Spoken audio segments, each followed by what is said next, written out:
69,000 शिक्षक भर्ती मामले से जुड़ी खबर आपको बता दें। प्राथमिक शिक्षा मित्र संघ ने सबसे पहले याचिका दाखिल की थी। संघ के सुप्रीम कोर्ट जाने से शिक्षा मित्रों का एक धड़ा जो है वो नाराज है, यानी अब कह सकते हैं प्राथमिक शिक्षा मित्र संघ दो धड़ों में बंट चुका है। एक धड़ा जो है वो सुप्रीम कोर्ट पहुंचता है, दूसरा धड़ा जो है उसने नाराजगी जाहिर की है।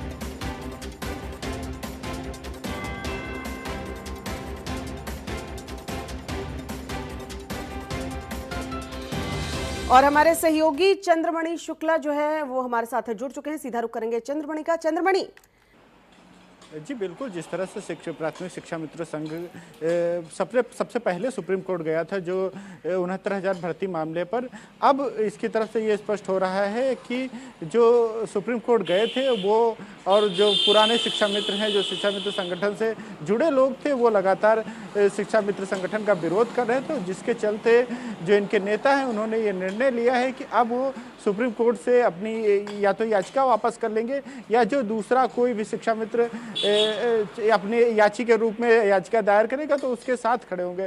बहरहाल ये सब घटनाक्रम से ये स्पष्ट होता है कि अब सुप्रीम कोर्ट में जो है वो शिक्षा मित्र पीछे हट सकते हैं 69,000 भर्ती मामले में। जी अच्छा, मतलब शिक्षा मित्रों में ये बातचीत हो चुकी है कि वो पीछे हटने को राजी हो गए हैं। जी, जिस तरह से प्राथमिक शिक्षा मित्र संघ में अध्यक्ष की तरफ से ये बयान आया है कि अगर शिक्षा मित्र चाहते हैं, शिक्षा मित्रों में ये अगर आपसी सामंजस्य बनता है तो वो पीछे हटने को तैयार है। जी, तो ये आपसी सामंजस्य कैसे बैठेगा, क्योंकि दो धड़ों में बंट चुका है। ये खबर भी हमने दिखाई कि एक धड़ा तो पहुंच गया है सुप्रीम कोर्ट, उसने याचिका भी दाखिल कर दी है। अब आपको याचिका या तो वापस लेनी होगी, हालांकि सरकार ने तो अपनी तरफ से कैविएट दाखिल कर रखी है, लेकिन अब सामंजस्य कैसे बैठेगा, इसको लेकर कोई बातचीत? जी देखिए, अगर हम हाईकोर्ट की बात करें तो हाईकोर्ट में जिस संगठन की तरफ से, जैसे कि प्राथमिक शिक्षा मित्र संघ है, इसकी तरफ से किसी प्रकार की याचिका नहीं थी और ये याचिकाकर्ता मैं नहीं था।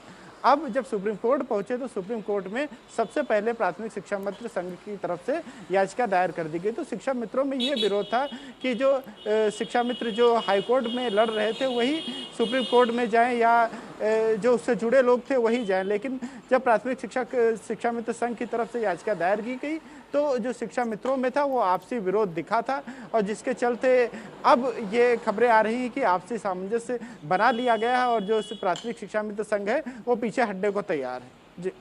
जी आप बने रहिए हमारे साथ। इस वक्त बीटीसी अभ्यर्थी शिवेंद्र हमारे साथ फोन लाइन पर जुड़ चुके हैं। शिवेंद्र, किस तरीके से देखते हैं सुप्रीम कोर्ट में प्राथमिक शिक्षा मित्र संघ जो है वो पहुंचता है, दो धड़ों में बंट चुका है, अब जो स्थिति सामने आ रही है ऐसा लग रहा है कि शायद पीछे हट जाए। हेलो जी शिवेंद्र। मैम, विपक्ष के द्वारा सरकार के आदेश को चुनौती देने के लिए पहले एक धड़ा आया हुआ था आगे, और उस धड़े के जो मुख्य याचिकाकर्ता थे वो अब इस 90-97 कट ऑफ पर सफल है। तो आपसी सहमति से या बिना सहमति के भी यदि कोई इस मौजूदा उच्च न्यायालय के आदेश को सर्वोच्च न्यायालय के आदेश में चुनौती देता है तो हमने कैविएट डाल करके, और माननीय सरकार ने भी कैविएट डाल करके वहां पर इस संबंध में सूचना के लिए कैविएट डाल रखी थी। आपने शिवेंद्र, जहां तक मुझे याद है, आपने कैविएट खुद भी दाखिल की थी। राज्य सरकार ने भी दाखिल की है, लेकिन आपने कैविएट खुद भी दाखिल की थी। जी, हमने कैविएट दाखिल कर रखी है। तो आपके लिए तो ये अच्छी बात हो जाएगी जी कि अगर पीछे हटने को शिक्षा मित्र तैयार हो जाते हैं। लेकिन इस पूरे वाकया को किस तरीके से देखते हैं कि पहले सुप्रीम कोर्ट पहुंच जाता है एक धड़ा, फिर नाराजगी होती है और अभी भी आपसी सामंजस्य की बात आ रही है, ये नहीं कहा गया है कि हम हट ही रहे हैं पीछे, ये आप कैसे देखते हैं इसे अपने फेवर में? मैम, हम आपके चैनल के माध्यम से पहले भी अपील कर चुके हैं, पुनः एक बार अपील कर रहे हैं कि अगर शिक्षा मित्र हमारे जो साथी हैं, हम लोगों से उम्र में बड़े हैं, अगर वो एक आशीर्वाद स्वरूप भी और सरकार के साथ मतलब सहमति जताते हुए अपने आदेश को चुनौती देने के फैसले को वापस लेते हैं तो हम सभी बीटीसी और बीएड अभ्यर्थी इस फैसले का स्वागत करेंगे।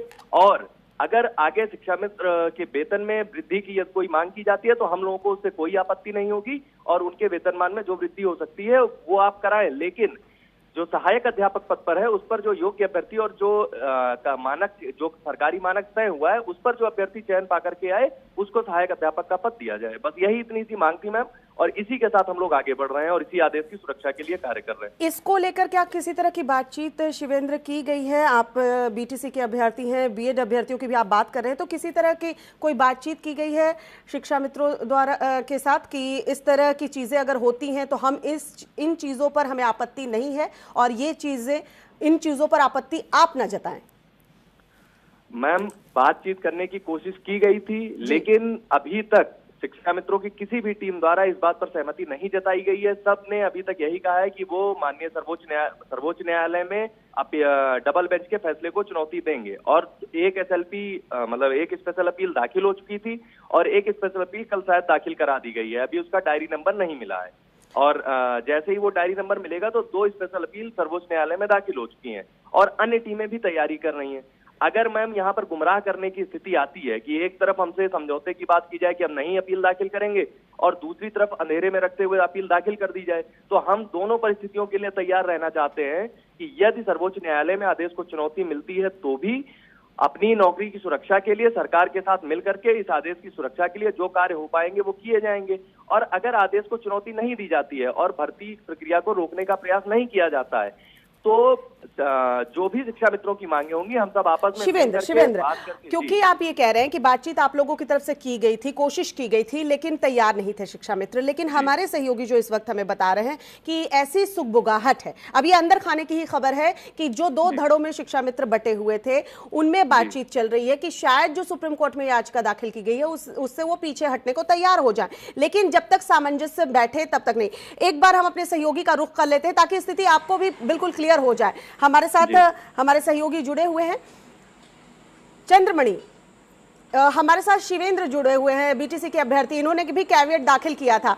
चंद्रमणि, आप ये कह रहे हैं कि अगर दोनों धड़ों में बातचीत हो जाए और सामंजस्य बैठ जाए तो सुप्रीम कोर्ट में जो याचिका दाखिल की गई है वो वापस ले ली जाएगी, लेकिन शिवेंद्र का कहना है कि शायद ये गुमराह करने की कोशिश है कि ये बीटीसी और बीएड के जो ये अभ्यर्थी हैं उन्हें गुमराह करने के लिए उनसे समझौते की बात की जा रही है और साथ ही साथ एक तरफ आप सुप्रीम कोर्ट का रुख भी कर रहे हैं। तो जरा क्लियर कीजिए ये तस्वीर।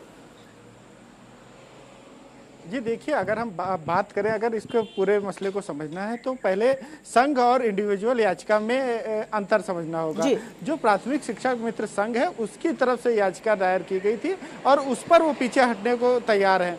और हालांकि जो इंडिविजुअल जाना चाहते हैं सुप्रीम कोर्ट, जैसे जो डबल बेंच में जो निर्णय आया है उसमें भी जो थे वो सिंगल, जैसे रिजवान अंसारी थे, रिजवान अंसारी अपनी सिंगल लड़ाई लड़ रहे थे, एक किसी संगठन की तरफ से प्रत्यक्ष रूप से नहीं लड़ रहे थे। लेकिन यहाँ पर जब संगठन की तरफ से लड़ाई हो रही थी तो उसका विरोध हो रहा था शिक्षा मित्रों का। शिक्षा मित्रों का कहना है कि जिसकी जो लड़ाई है इंडिविजुअल लड़े, पूरे शिक्षा मित्र, क्योंकि बहुत से शिक्षा मित्र हैं जो टीटी नहीं पास है, तो वो चाहते हैं कि सरकार अगर उनके फेवर में भी कुछ अच्छा करना चाह रही होगी तो अगर ये शिक्षा मित्र कोर्ट जाएंगे तो सरकार उनके फेवर में फैसला नहीं लेगी। तो ये जो आपसी जो तालमेल में गड़बड़ी है, क्योंकि बहुत से शिक्षा मित्र जो हैं वो टीटी पास हैं और बहुत से शिक्षा मित्र टीटी पास नहीं है, तो उसमें भी आपस में मतभेद है। जी, तो चंद्रमणि, क्लियर यही है कि संघ जो है वो कह रहा है कि उसे अब ये लड़ाई आगे नहीं लड़नी है।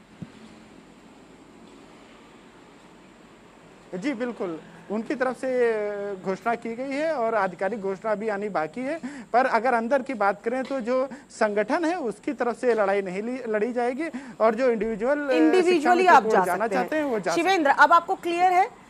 संघ ने ये मन बना लिया है कि वो जो है वो कदम पीछे ले सकते हैं। हालांकि आधिकारिक तौर पर अभी इसकी घोषणा नहीं हुई है, लेकिन अंदर खाने बातचीत यही चल रही है। लेकिन इंडिविजुअली अगर कोई जाना चाहता है, वो याचिका दाखिल करना चाहता है तो कर सकते हैं। तो उसके लिए तो आपने कैविएट दाखिल कर ही रखी है और राज्य सरकार ने भी कर रखी है।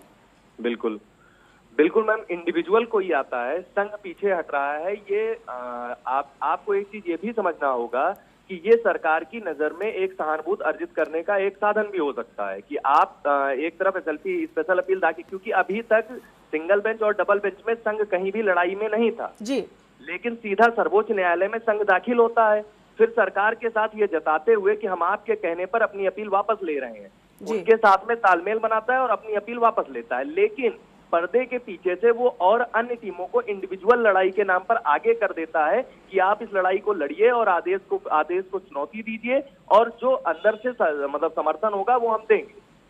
तो इस वजह से मैम पर्दे के आगे और पर्दे के पीछे दोनों खेल अलग लड़ाई है। लेकिन कब तक ऐसा हो पाएगा शिवेंद्र? सब कुछ निकलकर एक दिन सामने तो आना ही है। अगर आप पर्दे के पीछे रहकर भी वो लड़ाई लड़ रहे हैं, या ये जो आप बता रहे हैं रणनीति इस तरीके से बनाई जा रही है, तो ये भी एक दिन उजागर हो ही जाएगी। बहरहाल आप दोनों का बहुत बहुत शुक्रिया। चंद्रमणि, आप हमारे साथ जुड़े, आपका भी बहुत बहुत शुक्रिया। शिवेंद्र, आपका भी बहुत बहुत शुक्रिया।